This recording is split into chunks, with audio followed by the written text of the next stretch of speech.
everyone, welcome to Briar Haus Writes. I'm Becky Parker, and today it is my honor to be able to have artist, poet, writer, educator, author of Greater Ghost, and he has a chapbook called The Gleaming of the Blade.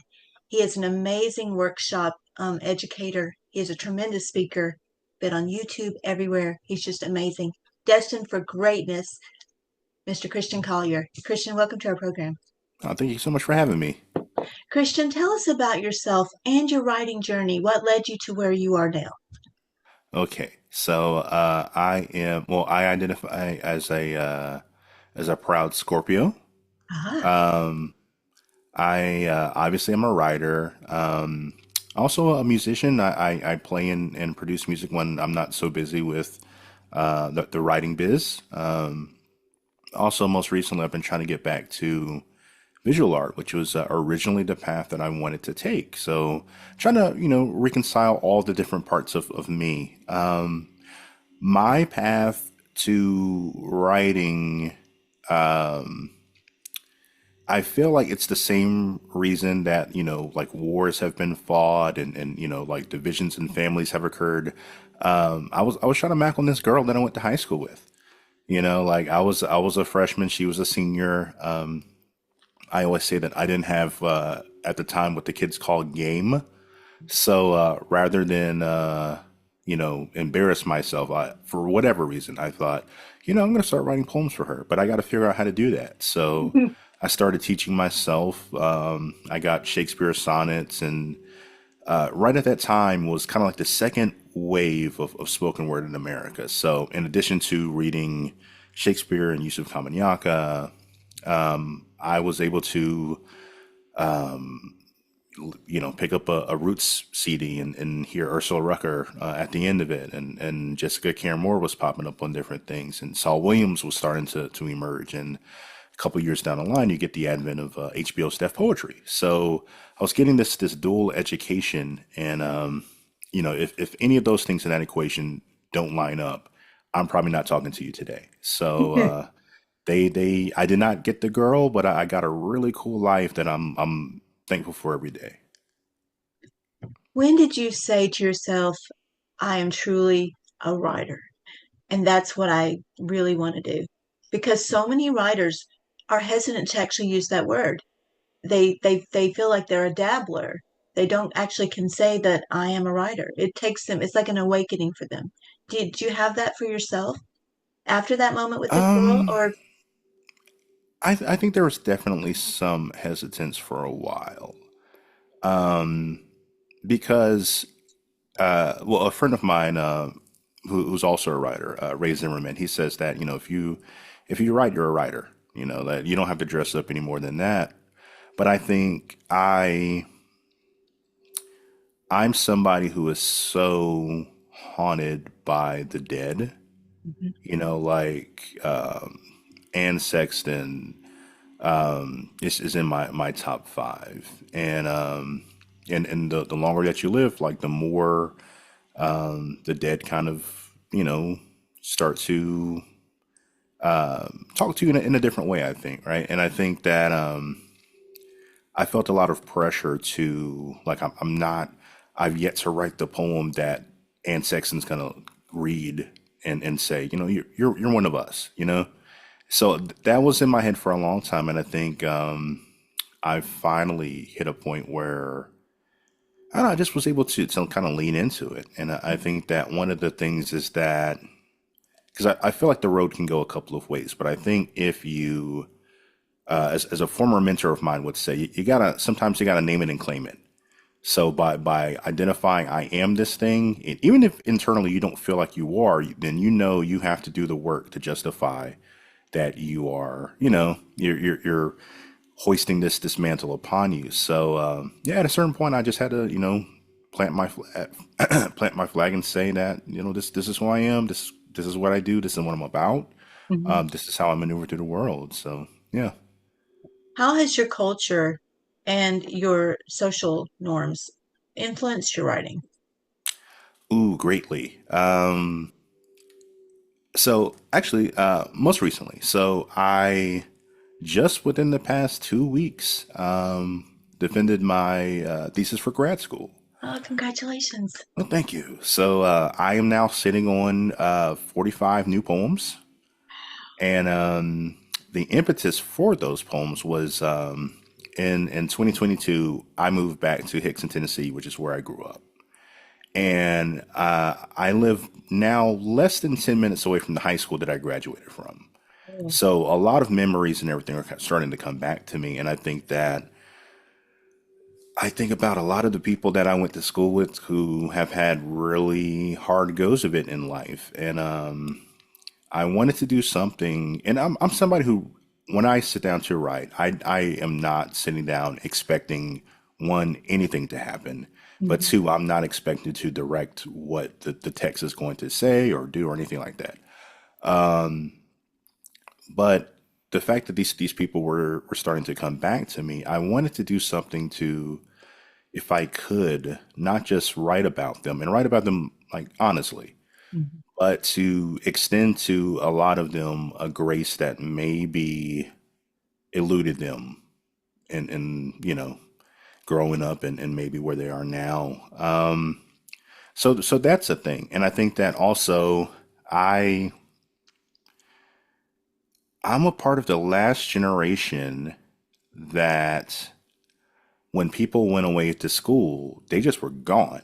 Like you had no real way to like cell phones were really just starting and you still had like daytime minutes and nighttime minutes, like you would have to wait till like a certain hour to call people so it was free and all that. And MySpace was still like a couple of years off. So there are a lot of people now that I just completely lost touch of just due to sheer circumstance. And I think that it's a fascinating thing because I am in certain ways very much the product of that era that especially late 90s, early 2000s era that was a really definitive period of my life. And but now, in the year of our Lord 2025, I am thankful that I have matured enough in mind and body to look back on a lot of the ways that we were kind of taught to be or policed ourselves to be, and really just kind of reject and push back on it. And I think that that led to a lot of undue harm. So yeah, I think all of that has definitely been informing my work in ways that I don't know, I would venture to say probably has allowed me to make the most personal work that I have ever made. And that feels really interesting and kind of scary in ways, and but the good kind of scary, and but I think most importantly, it feels needed. It feels like this is the work I was called to make. So Well, and Christian, you grew up in Hickson, Tennessee, but people that listen to you are from all over the world.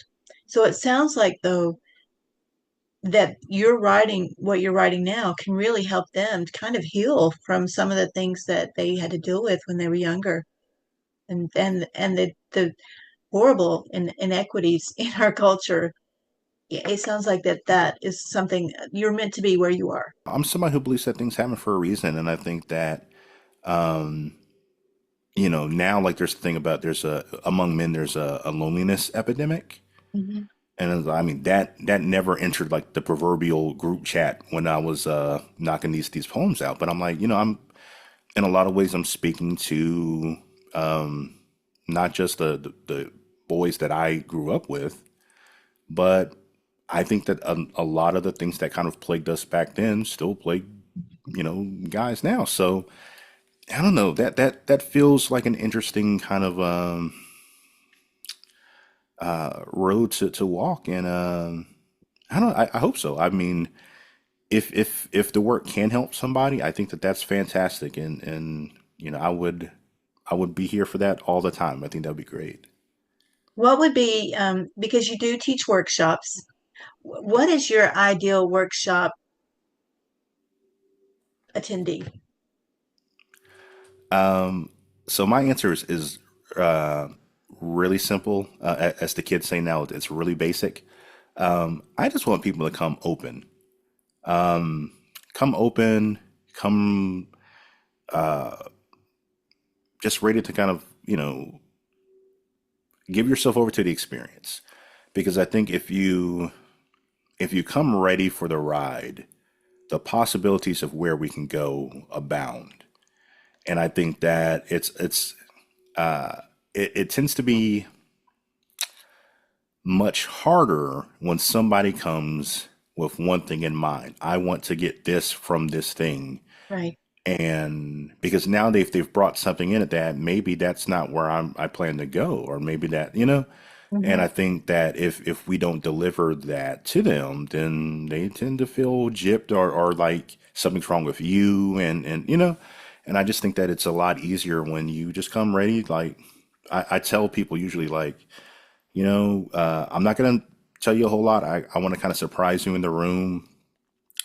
Just come open, come ready, and give yourself permission to get weird. Like the weirder that you can get, I promise you, it is going to pay off time and time and time again. Just trust me as far as that goes. And that's it. I leave it at that. And I I hope that everybody. I mean, I know that there's no such thing as like a universal where people are just like, no, we got it. We understand the assignment. We're going to do it. Hmm. But I hope that people just give themselves permission to let go. One, because I think that there are so few times in life where you have the ability to do that, to just kind of like let your hair down and, all right, let's just go. We're going to be hippies in this moment, and we're just going to go along for the ride. But two, I just think that the more you can kind of get out of your own head, the more you can just get into being present. And I know that sounds kind of like woo woo, but I mean it is the truth. I live it, Hmm. and I've become like a practitioner of trying to pass that on to others, at least as far as like being creative goes. And I think that once you willingly relinquish control of the wheel, the car tends to drive itself. Do So, you find that you have any challenges in your own writing? Because I know it took you, you wrote your thesis, but when you were writing and doing all of that, trying to go to school and trying to manage your personal life, how do you manage all that concurrently and be able to overcome any challenges like roadblocks and scheduling, research, and the topics even? How do you manage to get through all that and produce something that you are proud of? oh wow, okay. Well, to first answer your question, absolutely there are challenges. There always are. I think that the older that you get, especially, the levels of responsibility that you have as you age tend to, eat away at free time and free energy that you might have and all those things. And so it recently dawned on me that writing, and especially I think writing poetry is really a fascinating thing because it's one of the rare things that the more you do it, the harder it becomes, right? Like, so if you build houses, 3 years in, you should be able to look at like nails and you're like, oh, I know this one goes there. You kind of have it like on, at least in terms of like, kind of like muscle memory at that point. Right. I think That's what I there's was so many thinking. other things that work like that. Writing poetry is not like that because I think, especially if you're pulling from like a modernist background where the goal is to always be reaching for something new. And so the challenge and the question is always, how can I say a new thing or a thing that's new to or for me, and how can I do it in a way that's maybe different from the way I've done it before? Because I think we're always trying to show people that we have more in our wheelhouse than we've exposed them to before. And like one of my guiding principles for the thesis was that I have a full length body out. I have a chapbook that's been out for a while. I want to do something that's not necessarily tethered to either of those.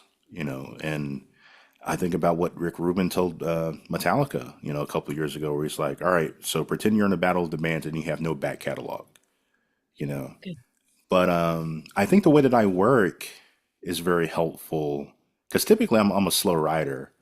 But being in an MFA program, they're like, okay, that's great, but you gotta deliver us this thing. Right. So I I work in a way that I am not, as I mentioned before, I'm not, when I sit down, I'm not like, okay, here's my poem about X, Y, and Z. I'm just interested in trying to tackle interesting language. So when I sit down, I'm just putting things down. Then I'll maybe start moving things around, just trying to build interesting combinations. I'm like, oh, okay, well that sounds interesting. This kind of opens up a door of possibility, and then Mhm. I'll do that, and then further down the line, my internal editor um, enters enters the equation, and his job is just really to kind of put pressure on narrative. So if it's raining in such and such, what time is it at such and such, such and such, and so I kind of build the narrative out from there.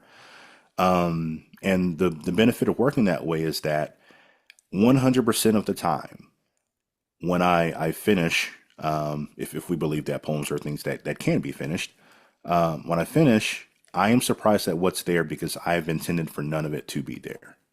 And if I am surprised, there's a good chance that you on the other side of the coin, you too will be surprised.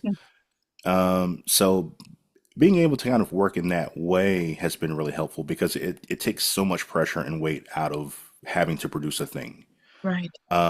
So I just, I do that, and I know that, or well, maybe this isn't the beginning of a poem, but at least I have language to kind of access at a certain point that maybe will become the next poem, or maybe the next two, maybe the next four. So I'm always doing that to, just kind of keep my skills sharp and stay like immersed in the process. And that's been really helpful because I think that it's very hard especially when you have like deadlines and benchmarks to hit. I was trained when I went to University of Tampa. Part of my training was to be an editor. So a lot of the way that I'm looking at text is from an editor's perspective. So I'm trying to see what's missing first. And I think once you do that, it kind of helps you fill in some of the gaps in interesting ways. So yeah, So you kind usually of have a it's, leg up. You already have a leg up on yourself well, I because don't you're know. the because you're the See, editor as well. I don't know. I just think it's because I'm not sure how rare that is, and I think that but I think that it makes each word kind of count more Hmm. if you kind of come from that perspective. So I'm somebody who, I'm not trying to waste a lot of language. I'm trying to be as efficient as possible. But yeah, it's 9 times out of 10, it's me under the hood. And I think that was one of the scariest things when I turned in the manuscript for my full length Greater Ghost, was that I got maybe four notes back from Ryan from Four Way, and I was like, oh man, like if people don't like this, they really don't like me, like the way that I write. But they did. Yeah, I mean, you're not going to satisfy everybody 100% of the time, but I, I again, like naming it and claiming it. Like this thing has my name on it. I have to stand by every word that's there because I'm the one who put it there. Good, bad, whatever. It's yours. So yeah. Well, Chris, could you read some of your work for us? I'd love to hear it. So this is called the Compline. Between us, there are 101 umber haints in our home. In bed, we discuss our future, our children woven in myrrh, sitting in some tomorrow, waiting for us to join and give them our science so they can live. I tell her what I fear. I will walk into fog-ridden woods and die when our babies are too young to carry my baritone with them. I'll become the almost stranger they hear their mother's prayers paint the night sky for. The Lord giveth, and the Lord taketh parents every day. Love is no shield against his mighty ginger hand or will.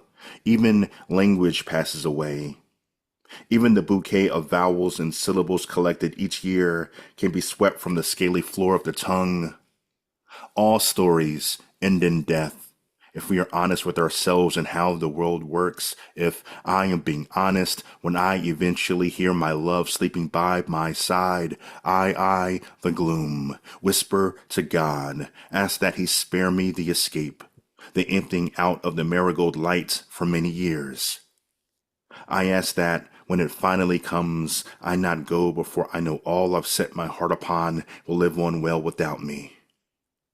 I ask him to forgive my selfish maw for having the nerve to call out his name and flood his holy ear with the word more. Wonderful. Thank you. I'm going to read one that I never read. So you kind of get like an exclusive. This is called The Day of the Funeral. We become nameless together, transformed for a swell of hours into the family, the left behind, the grieving. On this day, we give your child the world that took you from her. Everything we try to hope better. Not a trail of ugly hours to cry into, a litany of purpled skies no peach winged beast has touched. Look at how we weep to keep from drowning, from filling to the point of rupture on the gristle of this sadness. Look at how we say goodbye, how we lug your murder around in the creak of our clenched jaws. We've gathered to give you to the earth to keep track of. The soot-faced gods and the minerals commit you to the bed of soil beneath us. The soiled bed God and death made for you. We are counting the minutes until it holds you. Mm. Did you write that about someone you knew? Yeah. So part of the book is so there are at least four different storylines that are kind of taking place, and they're all braided together, right? So Hmm. you can either read the collection all the way through, and it lines up one way. You can read like every first poem, and then maybe the fifth one, and then and then Right. it's a different book, and you could do that. So you can read it like several ways. But one of the storylines is that my cousin was murdered a little bit over 10 years ago, and so I wanted to. Um, I don't know if I really wanted to, but I think that again, like I felt called to, because I think that death is a strange thing. It's also a natural thing. However, once you've experienced murder, either like the murder of a friend or a family member or everything, it is a completely different animal, So the gamut of emotions changes a little bit because of the circumstances. So I found myself really just riding into like the rage I was feeling and riding into the helplessness that you feel when something like this happens. So yeah, there are a number of poems in the collection that are really kind of about that. Have you ever thought, Christian, about taking your elegy poems and making them into reversal poems? I have not. I don't know if I would do that with these, but I think I can definitely think about some of the ones from the new batch I have that I think those would be kind of fun to get under the hood with and play around with like that. So, what are you currently working on? Oh, all right. So let me roll out my parchment. I I am dangerously close to sending. I mean, it's ready. I should just go ahead and send it. Send my thesis out to get bound and everything, so the school has it. So Hmm. and then we're done with that business. But once that's done, I want to get back under the hood and I want to add some things and I want to change some things and um, I want to see kind of what else it can say right now because I'm so kind of invested in the newer work. But also, so I'm somebody who writes I write across genre. So I'm really trying to land some of these nonfiction and fiction pieces, and I want to write more of them. So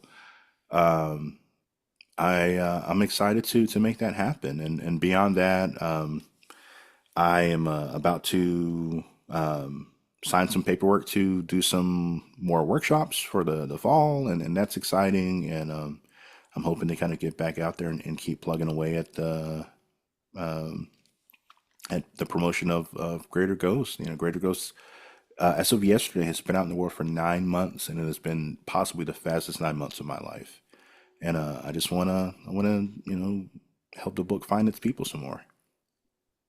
May I ask you about your education and what led you to move toward the MFA? Because a lot of writers do that, and then a lot of writers feel like that that's just not their path. So, what made it become your path, and how did it benefit you?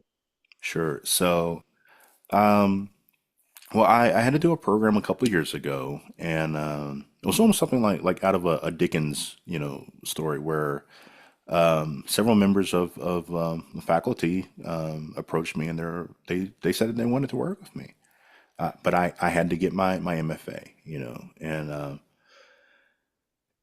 again, I think that things happen for a reason. It had that happened any moment before then, I would have just said no because I my junior year of undergrad, my mentor harassed me the entire school year, Oh, no. and it it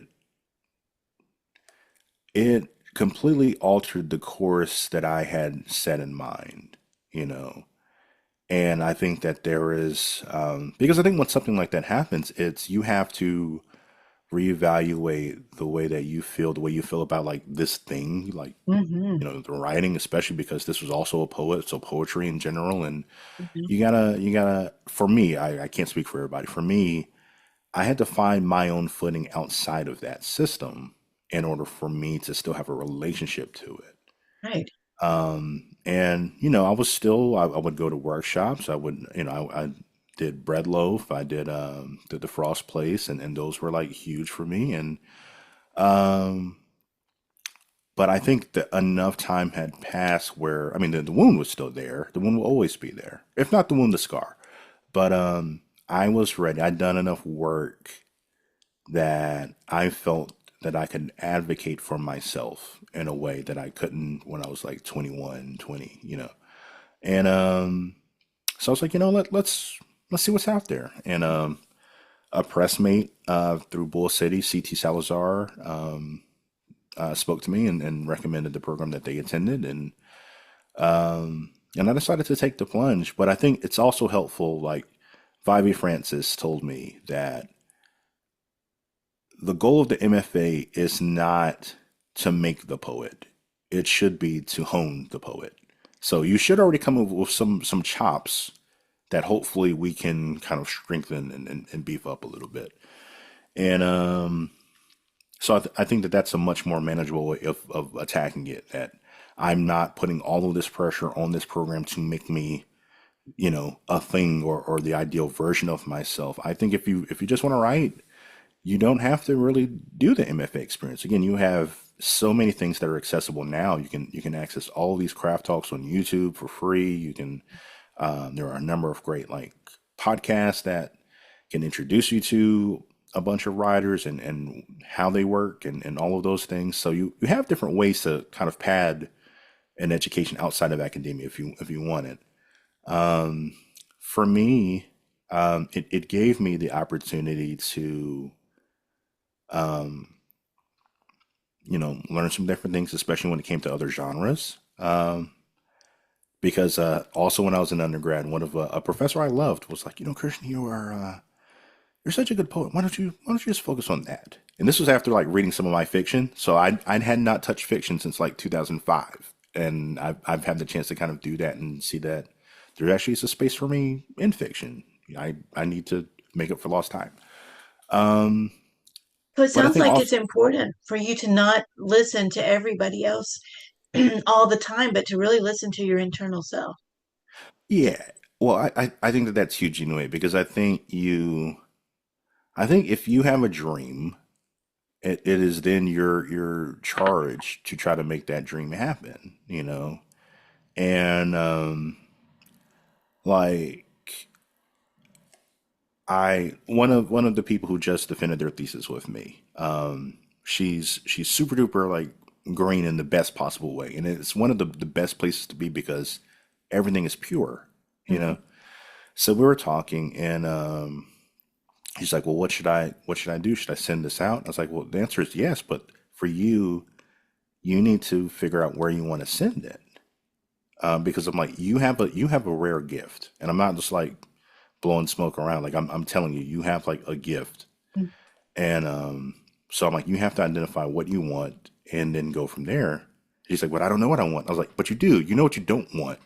What's like your dream? Do you want like a book? You want this?" He's like, "I want to be able to walk into a Barnes and Noble and take my grandma and my sister and look on the shelf and say like I made that." And I was like, "Okay, if you want to do that, then you don't need to submit to these things here. You are really looking at mid tier and higher. You want to try to do as much big game hunting, so to speak, as you can." And that is now her charge. And so if you want to be in, I don't know, the New Yorker, because who doesn't want to be in the New Yorker? You want to have like this, and you feel internally, well, the work's not there yet. Then you know what needs to happen. You gotta get back in the dojo and get your reps in and everything, so that you can justify. No, I want to be in the New Yorker, and I think I can. And you got to do that work. And I think that being honest about that is you know it a lot of people I don't think can be honest with themselves about where they're at with the work.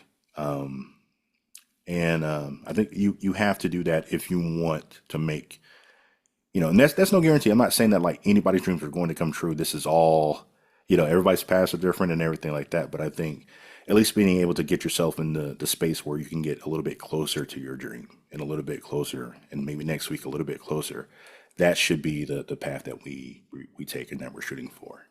Really have a dream, but be willing to put in the time to make the craft happen, to do the craft. Oh, 100%. Christian, that's terrific advice.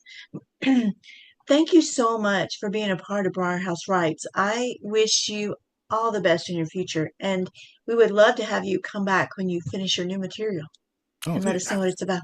say the word. I'm there. This is Oh, this has been big fun. So thank you so much. thank you.